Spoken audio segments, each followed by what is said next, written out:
Spoštovani visoki gostje, gospe in gospodje, naj prosim v mojem in vašem, v našem skupnem imenu, tukaj iz velike dvorane predsedniške palače, pošljemo najbolj iskrene čestitke ob tem pomembnem državnem prazniku vsem našim Slovenkam in Slovencem doma in po svetu, vsem našim ljubim državljankam in državljanom, željo, da bi tudi ta državni praznik, čeprav ni dela prost dan, doživeto preživeli in z željo po uspešni in lepi skupni varni prihodnosti.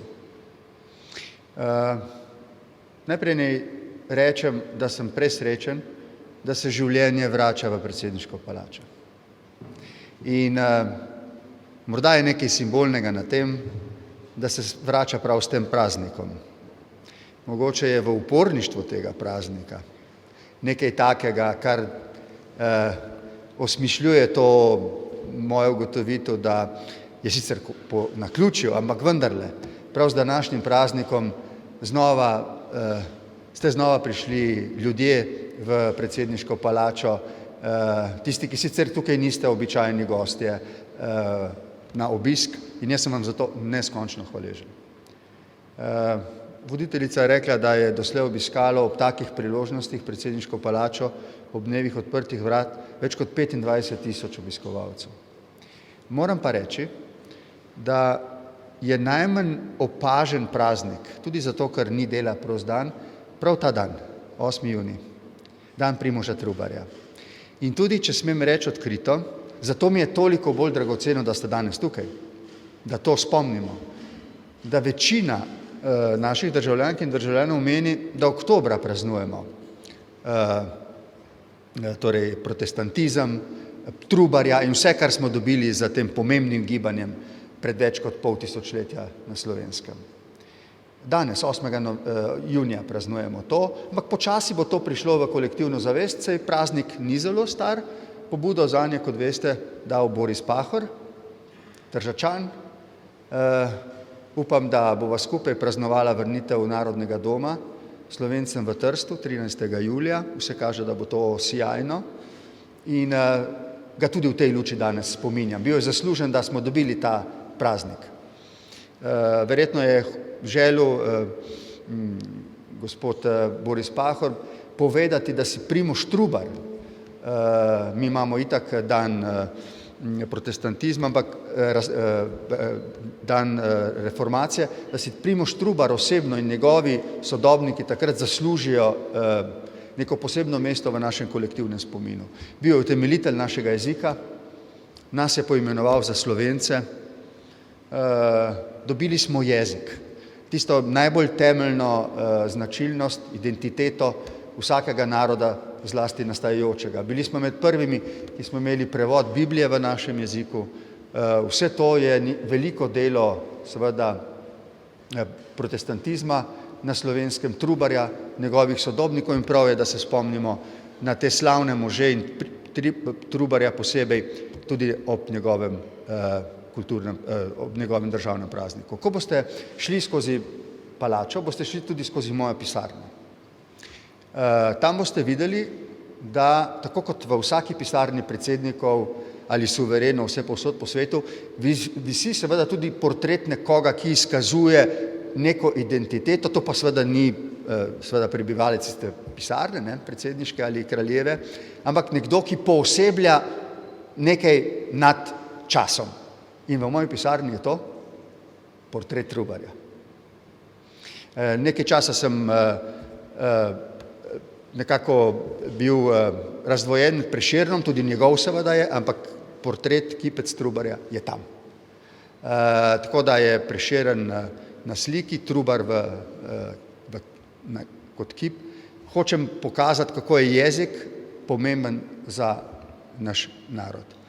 Mimogrede, zdaj, ko je bila ta epidemija in smo se vsi zaprli v lastne domove, tudi narodi v svoje državne meje, sem izbral prav jezik kot način izražanja solidarnosti z drugimi narodi. In v jezikih vseh narodov in držav Evropske unije nagovoril naše prijatelje in ljudi iz Evropske unije. To je naletelo na čudovit odziv voditeljev in ljudi, kar je še en dokaz, kako zelo pomemben jezik je bil pred več kot pol tisočletja, je danes in bo vedno. Vedno bo jezik stvar, ki nas bo določala in zanje treba zelo skrbeti. Zato sem vam hvaležen, da ste danes prišli.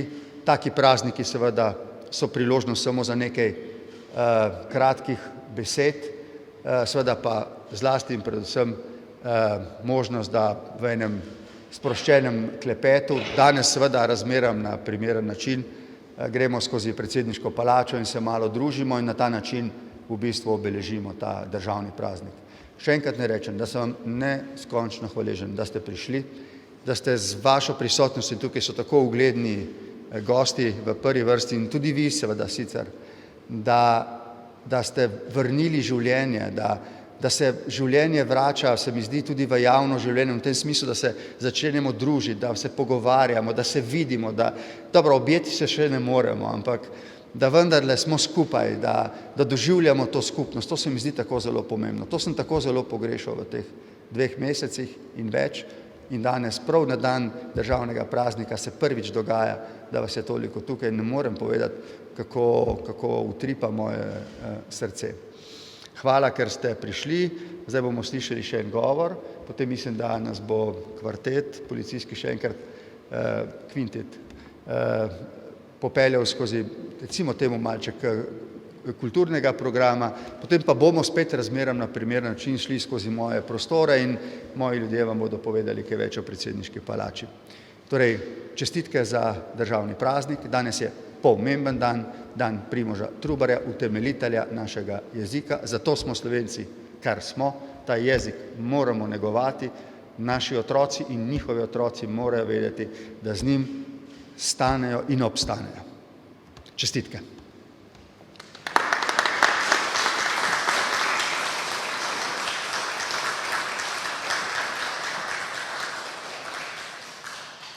Najlepša hvala, gospod predsednik. K besedi vljudno vabimo tudi gospoda Matjaža Grudna, predsednika Slovenskega protestantskega društva Primož Trubar in kulturno-umetniškega društva Primož Trubar Velike Lašče, ki bo spregovoril o pomenu Primoža Trubarja v današnjem času. Izvolite. Moji ljubi Slovenci, tako bi verjetno začel Primož Trubar, če bi bil danes med nami. Naj se takoj v začetku njegovem imenu in v imenu Slovenskega protestantskega društva Primož Trubar zahvalim našemu predsedniku Borutu Pahorju za to lepo prireditev, za ta lep spomin v čast njegovega rojstnega dneva. Enako se zahvaljujem našemu županu Tadeju Malovrhu, da ohranja tradicijo praznovanja občinskega praznika občine Velike Lašče tudi v čast rojstnemu dnevu Primoža Trubarju. Prav tako vsem predstavnikom našim društvom iz naše občine, brez katerih primernega praznovanja ne more biti. Je pa res, da ta praznik, kot je že moj predhodnik povedal, ni zakoreninjen med Slovenci. Predvsem pogrešam nek pozitiven odnos državnih organov do dediščine reformacije. Kot veste, so Trubarjeva dela sicer izšla, vendar zelo malo jih je v tiskani obliki, večina jih je v digitalni obliki dostopnih zgolj preko spleta. Zato skrbi naše društvo in pa tudi ekipa pri Franu Ramovšu v okviru Zrc Sazoja. Prevedena dela v sodobno slovenščino so zelo redka in še to so plod entuziastov v okviru Trubarjevega foruma. Tu treba poudariti, da je zadnje delo, ki je išlo Dalmatinov Novi testament, ki je bil financiran s tujimi sredstvi in brezplačno razdeljen med slovensko bralstvo. Sodobna slovenščina pa je tista, ki edina omogoča širši dostop in razumevanje del slovenskih reformatorjev. Žal moram vedno in povsod poudariti, da Trubarjeva domačija še vedno nima ne muzejskega statusa, ne statusa spomenika državnega pomena. To, gospod predsednik, je najina in skupna dolžnost, da to uredimo. Problem vidim pri slovenskih državnih uradnikih, ne toliko v vrhovih slovenske politike. Namreč slovenski državni uradniki iščejo bolj kako ne, ne pa kako ja. In če izmed nekih 20 pogojev ne izpolnjuješ enega, z največjim nasmehom pritisnejo štampilko in napišejo se ne da. To, gospod predsednik, je dolžnost nas, da spremenimo. Bodimo pozitivni. Slovenska reformacija nam je dala jezik, knjigo, osnove javnega šolstva. Z Trubarjevo cerkovno ordningo smo dobili temelje slovenske ustave, če malo poenostavim. Z Dalmatinovo Biblijo smo stopili v krog omikanih srednjeevropejskih narodov. Kar pa je najbolj pomembno, slovenska in svetovna reformacija je postavila človeka v središče sveta. Človeka kot za svoje dejanja odgovorno osebo, človeka, ki se mora izobraževati, in človeka, ki mora razmišljati s svojo glavo. To so trije postulati, na katerih naj slovenski razvoj slovenske demokracije stoji in raste še naprej. Naj bo 8. junij praznik veselja. Obiščite Trubarjevo domačijo, nazdravite s kozarčkom rojstnemu dnevu Primoža Trubarja in spominjajmo se pozitivnih in temeljnih vrednot slovenske reformacije. Končujem s Trubarjevimi besedami: duh je, ki oživlja stvarnost. Hvala lepa.